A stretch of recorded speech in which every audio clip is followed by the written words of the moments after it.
Hi, so this is just a quick video just chatting about my painting that I've just done. So I did the most part of this 2 weeks ago, on my last Friday that I had just on my own at home.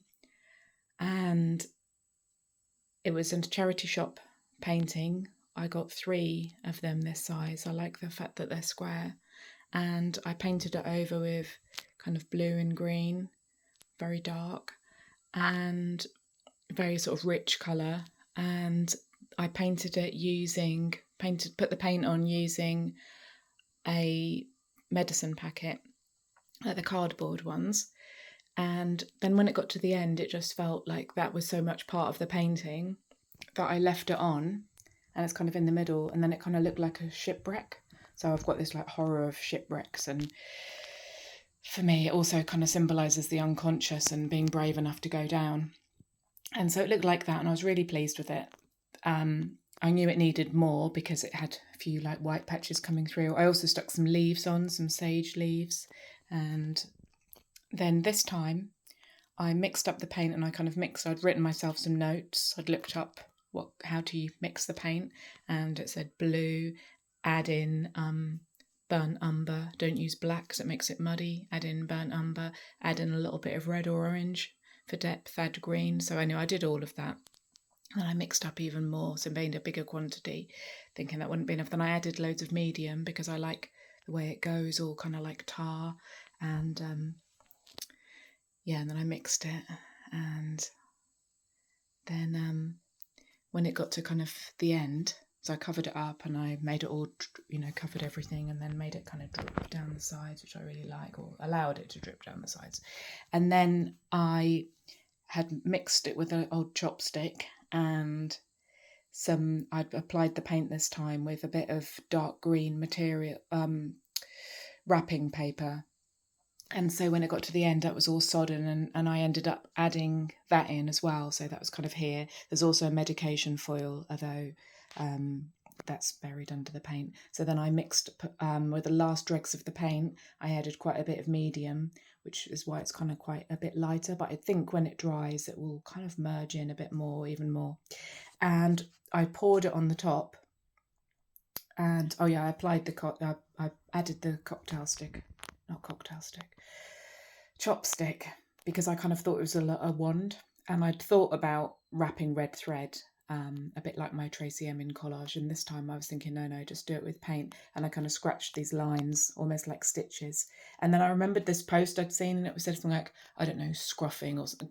I don't know, some like scratching, but it was like a word. It said, a paint technique for where you scratch through and that you can see the underneath. And I was thinking, well, why does that need a name? That's just a thing that you could do. And thinking when I've put words in. And then I thought about that today because I was looking at it, had the paler blue medium on it. It was in a big sort of clump because I'd poured it on to also stick the wand and stick the paper that I'd used to apply the paint, the dark green, which is covered, but to stick it on. And it was a bit like a clump, and I thought, And then I remembered that I'd seen that, and I thought, well, yeah, you don't need a name for it, but you kind of do, because if I hadn't had that and you hadn't thought, oh, we don't need a name for that, I wouldn't have really remembered. So I kind of did that. So dragged using the corner of a paint packet, dragged it through and kind of merged it a bit more, and kind of made it so that there's kind of like a pattern coming from the wand. It would have been easy to do gold, do a gold wand with all light coming out, but really, what is a wand going to look like under the water? You're going to have to look for it. Yes, because when I was afraid of having these dreams where I was afraid of having lucid dreams and being kind of transported down and under the sea, into the wreck of the Titanic or whatever, or into the Titanic sinking. I mean, so absolutely horrors. Sometimes I can't even say all this stuff out loud. And my friend in Witch Club said, kind of, what is it that you're looking for to find out in your subconscious? What is it that you're afraid of? What is it that you want to find? And at the same time, I'd read this poem by Jason Parr called The Wreck. And that was kind of like look for some gold handheld, and then I thought, look for a wand. And it's like, look for a wand. And what would it look like? It would be slightly lighter. slightly glowing, you know, the light would be slightly coming out, and you'd have to look for the shape of it, and you'd think it was a bit of wood at first, but well, I mean, then my one is a bit of wood, and ones often are bits of wood, but yeah, it's it's a wand, and it's like, yeah, look for a wand, and maybe that's a metaphor as well that I could do with following a bit more in the day as well. You know, look for a wand, find the wand, and a bit of advanced on looking for the beauty, which is also really important, and looking for glimmers and so on. But my friend at work just left, and work colleague just retired, and she gave me a bracelet, and it was with a little card, and it said "for courage and protection." It had tiger's eyes, and then a little one of those magic hands that, you know, hands to guide your way, and an evil eye to ward off evil, and it say "for courage and protection." And I wrote to her and I said, "Oh, thank you, that's exactly what I needed." And she said, "Oh, good, you're welcome." And then she said, "And perhaps oh, she also got me this bottle of rosé, and she said, "I didn't know what you like to drink, so I got you this because it's got a glass stopper, and it's like an art bottle, and it had all these flowers on it and a glass stopper, and she said you could at least use the bottle, and it's like a princess potion bottle." And I told her all of that, and I said, "Thank you for the bracelet. It is exactly, in capital letters, what I need: courage and protection."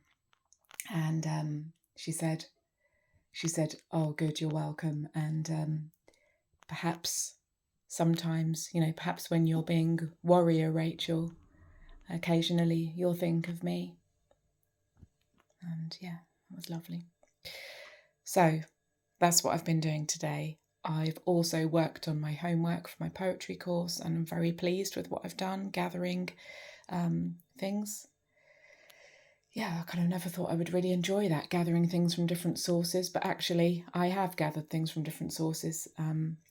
A Google AI summary about something, and a video interview with somebody, and my own videos that I've made at a particular place, and my own notes from a documentary day, and all of my notes from the class and in my notebook and my homework. And I've kind of gathered all the best bits. I'll plus about 3 emails I sent myself with some thoughts the other day, which is going to be the kind of climax and the main point of it, and gathered them all to make some kind of, our teacher talked about using lots of different voices, you know, like a polyphonic poem. Remember that band, the Polyphonic Spree, had about 20 or 30 people or whatever in them, all playing different instruments.